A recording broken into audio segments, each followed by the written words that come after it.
So, good night. Welcome back to everyone to Read to Me Titi Bedtime Series. Hope you are ready for another fun bedtime story. I'm Auntie Maria Gomes, and this is my wonderful daughter, Priya Gomes. I teach at the University of the West Indies, and I'm sure that some of you all, when you get bigger, you're going to be there. All right? And I teach social work, so I'm looking forward to when you get older. I don't know if I'll be there. I'll be a granny by then, or great granny, my good Lord. But all of you all, I hope that you are doing very well tonight, and we look forward to having you listen to this wonderful story. Right? Okay. All right. Okay.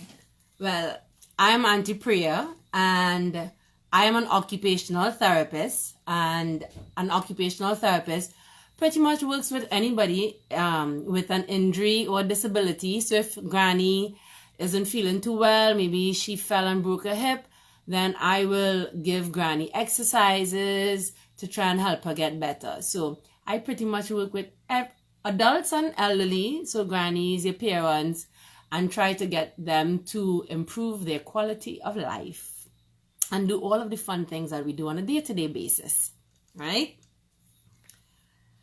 Okay, kids, so we all know these past few weeks have had us inside. But just remember, we are all being heroes in our own way by staying inside and flattening the curve.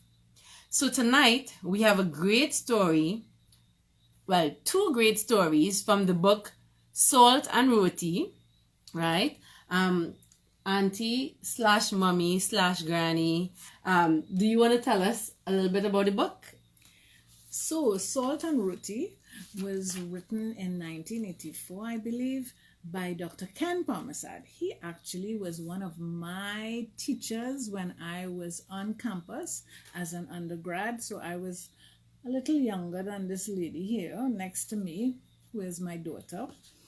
And Ken grew up in Mayaro. You all know where Mayaro is, way down south. And Ken grew up on a coconut plantation, and all of these stories that are in the Salt and Roti book are stories that he researched and got from all the older folks, all the older grannies and the people who worked on plantations.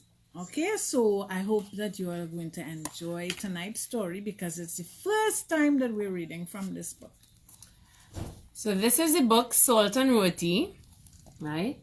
And the first one we're going to read tonight is called The Cat and the Rat.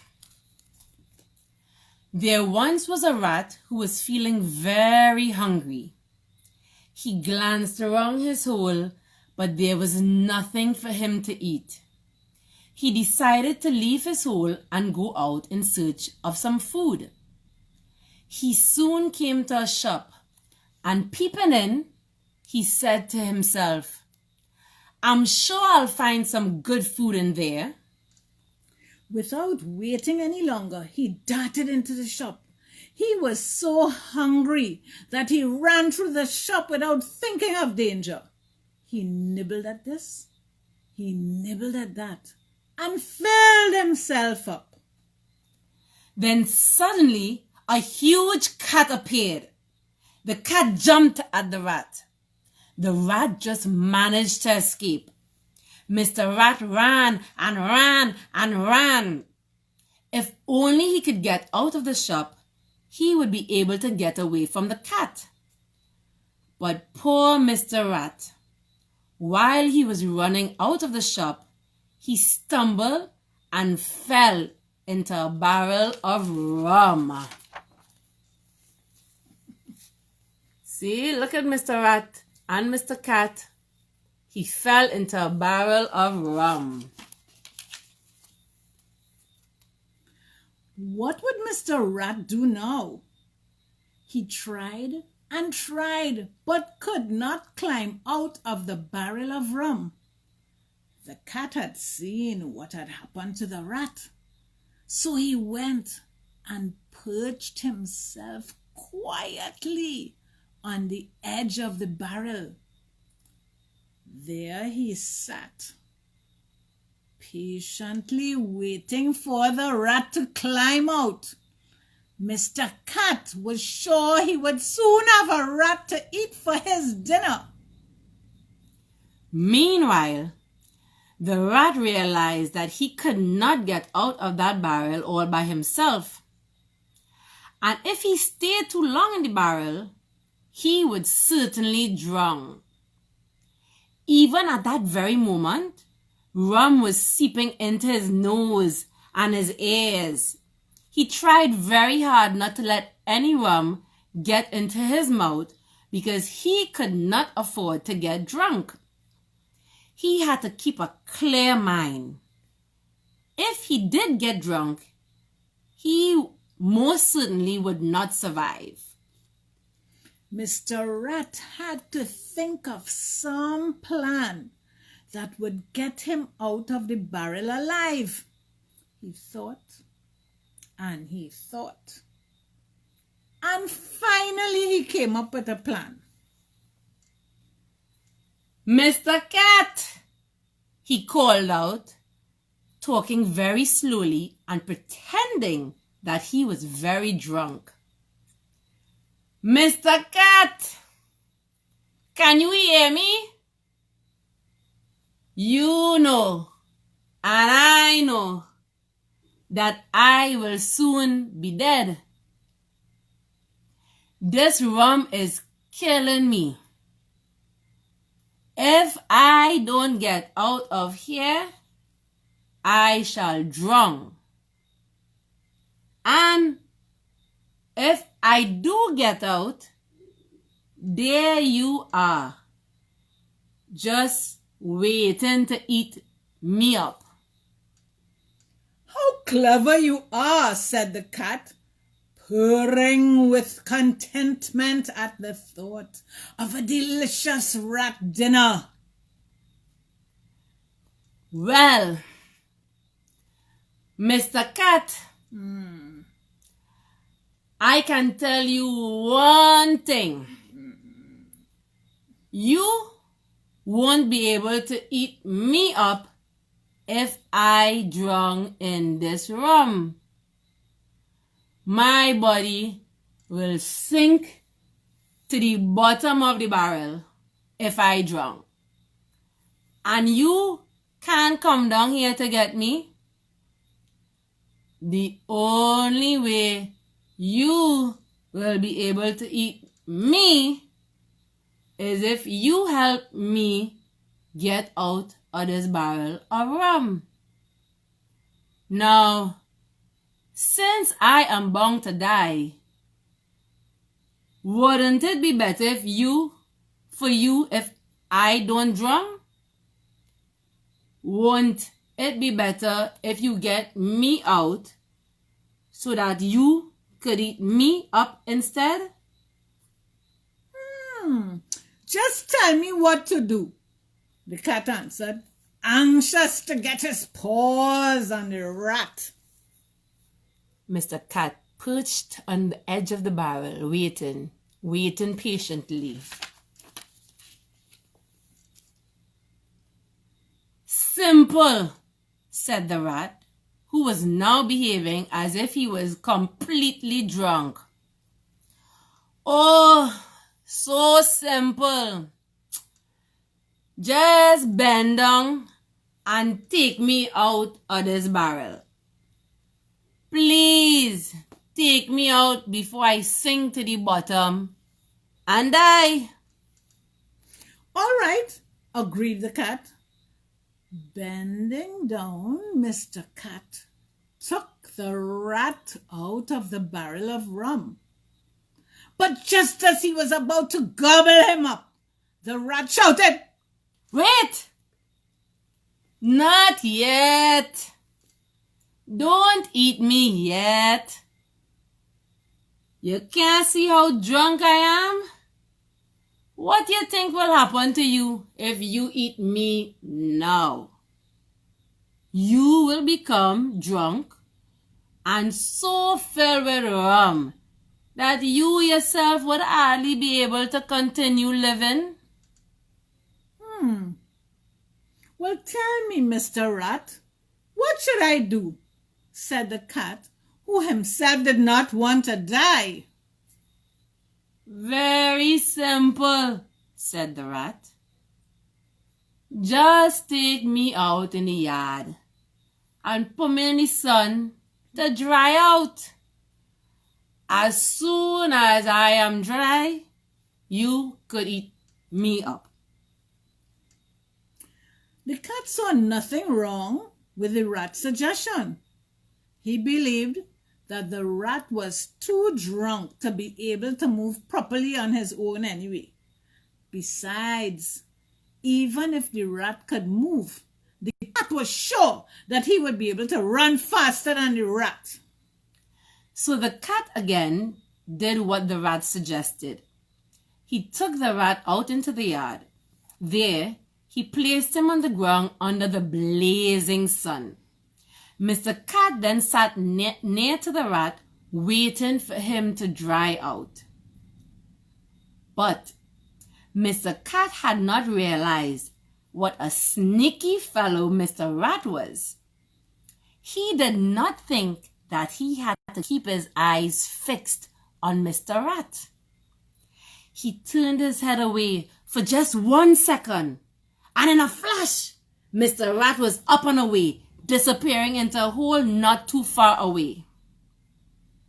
At last, Mr. Cat realized that he had been tricked.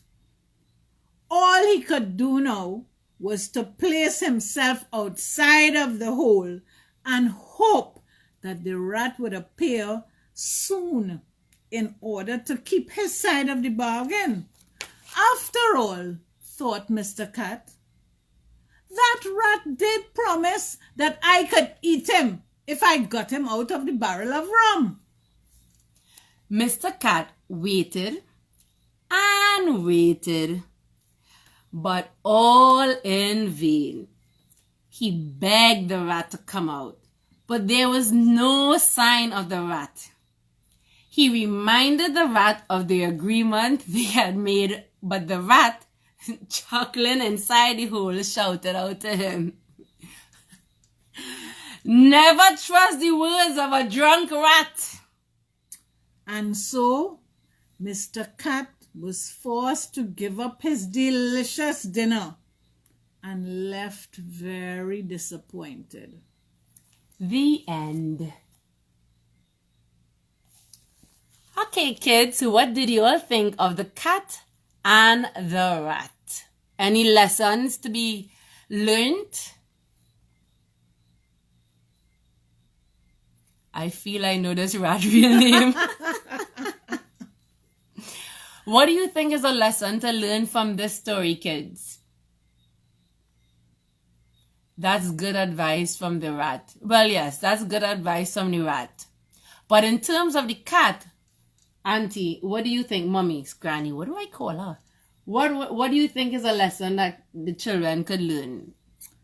Well, maybe you need to pause and think, and you don't have to be so hurried to get something that you're not sure what the outcome would be. You know, if it is that I really, really want this, what exactly am I getting myself into? I have to think a little more, because the rat was outsmarting the cat. Right, because the cat didn't think of the plan. The cat just saw something that he wanted, and didn't think about all of the things that the rat was. Consequences and everything else about it. So think before you leap. Think before you take some action, and don't trust a drunk rat. So don't drink and drive, but I know you all are under 18. So. Right. And as Auntie Ariane says, don't keep your vat of rum open. Agreed. Because then anything could get into your precious stuff. So not just rum, but anything. Don't leave your valuables out open. Right? Because you'll be tricked. So we have another story, a very short one. It's called The Foolish king. There was once a king who always found strange jobs for his servants to do.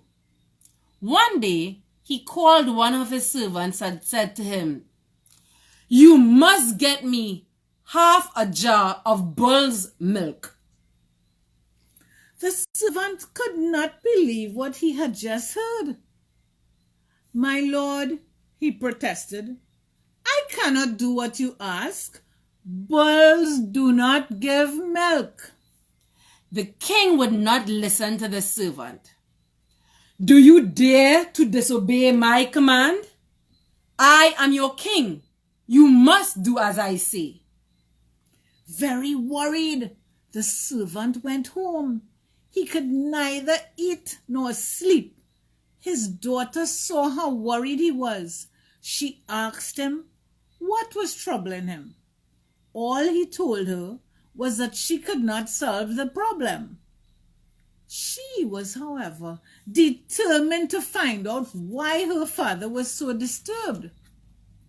She kept asking and asking. Finally, her father told her what the problem was. She promised to help him to find a way out. Late that very night, she came to her father and, very excited, said to him, "Father, Father, I have found the answer." "What is it?" he asked. She told him her plan. Then she asked him to do exactly as she requested, and he agreed.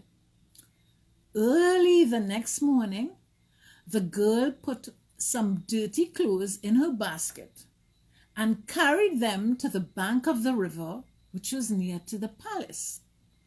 She began to slap the clothes on the rocks, just like a washerwoman would. This loud slapping disturbed the early morning stillness. The king was awakened by the noise. He came to the river and asked the girl why she was making such a loud noise so early in the morning. And that's the servant's daughter by the river, right?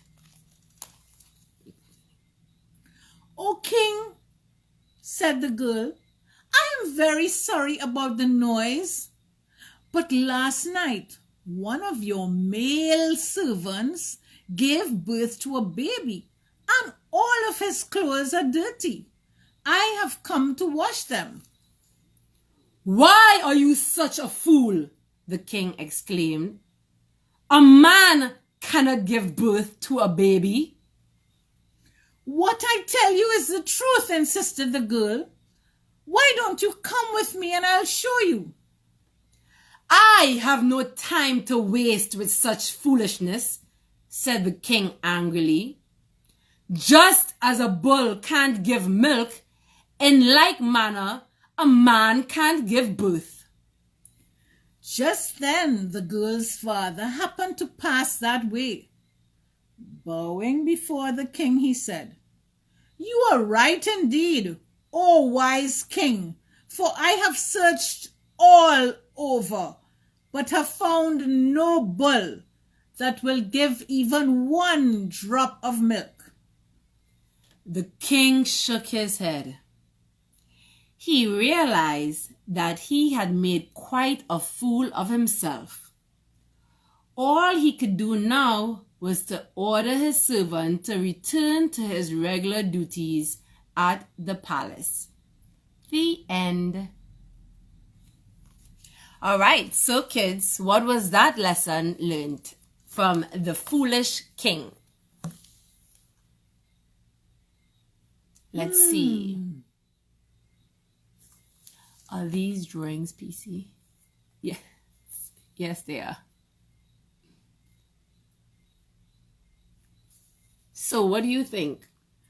Well, certainly not all kings are that smart. Correct. And it means sometimes you little ones may be wiser than your elders, your parents, your grannies, because sometimes you may have more simple common sense, and common sense sometimes is not so common. All right. Well, thanks again for joining us for Read to Me's nightly bedtime series. Hope you had fun reading with us. We sure did. But before we go, it is really important that you do listen to us. Are you listening? Do you want to be little superheroes? Here's what you can do to help. Wash your hands with soap and sing the happy birthday song twice, so you will know that you've washed it long enough. Keep your hands out of your mouths and remind mommy, daddy, granny, granddad, everybody to wear their masks if they are going out. We can do this. Why? Because we are all in this together. So tune in tomorrow, kiddies, for a brand new book in the Read to Me Bedtime series. Hope you had a good night. Bye. Bye. Sweet dreams.